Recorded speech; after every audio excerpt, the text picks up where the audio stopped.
Assalamualaikum warahmatullahi wabarakatuh. Halo semuanya, kenalin kami dari kelompok 6 yang akan membahas perkembangan kognitif dewasa madya. Kenalin, aku Salwa. Aku Ina. Aku Hida.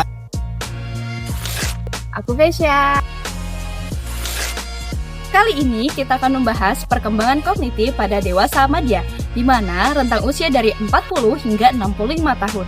Pada masa ini juga sering disebut sebagai masa keemasan pengalaman. Tapi bagaimana dengan kemampuan berpikir, kreativitas, dan memori mereka ya? Yuk kita bahas! Kemampuan kognitif di usia dewasa madya tidak akan hilang begitu saja.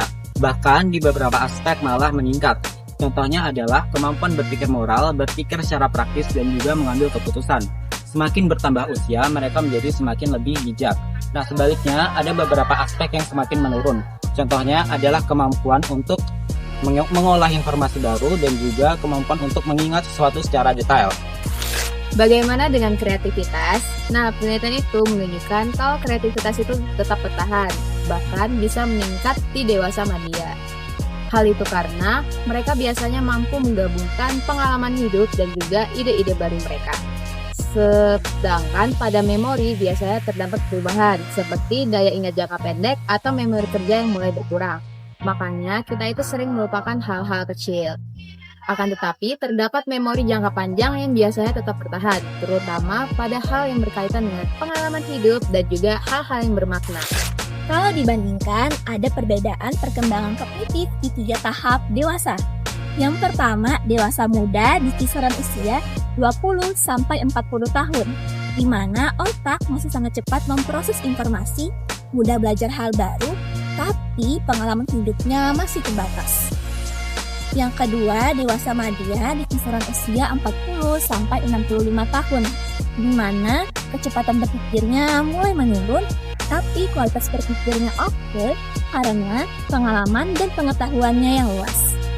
Yang ketiga, dewasa akhir di rentang usia 65 tahun ke atas, di mana kualitas berpikir jangka pendeknya semakin menurun, tapi berkat kebijaksanaan dan pengalaman dan pengetahuannya menjadi kekuatan yang utama. Nah, ada beberapa tips untuk menjaga kesehatan kognitif di usia dewasa madya. Yang pertama adalah untuk terus aktif membaca dan mempelajari hal baru. Yang kedua, menjaga kesehatan fisik dan cara berolahraga, mengonsumsi makan-makan yang sehat dan tidur yang cukup. Yang ketiga, tetap aktif bersosialisasi agar otak tetap terlatih. Dan yang terakhir, mengolah stres lewat hobi atau relaksasi. Jadi, dewasa madya itu bukan hanya tentang penurunan kognitif, melainkan juga tentang bagaimana pengalaman bisa membuat hidup seseorang lebih bijak. Sekian video penjelasan perkembangan kognitif di dewasa madya. Kurang lebihnya kami mohon maaf. Semoga bermanfaat. Dadah!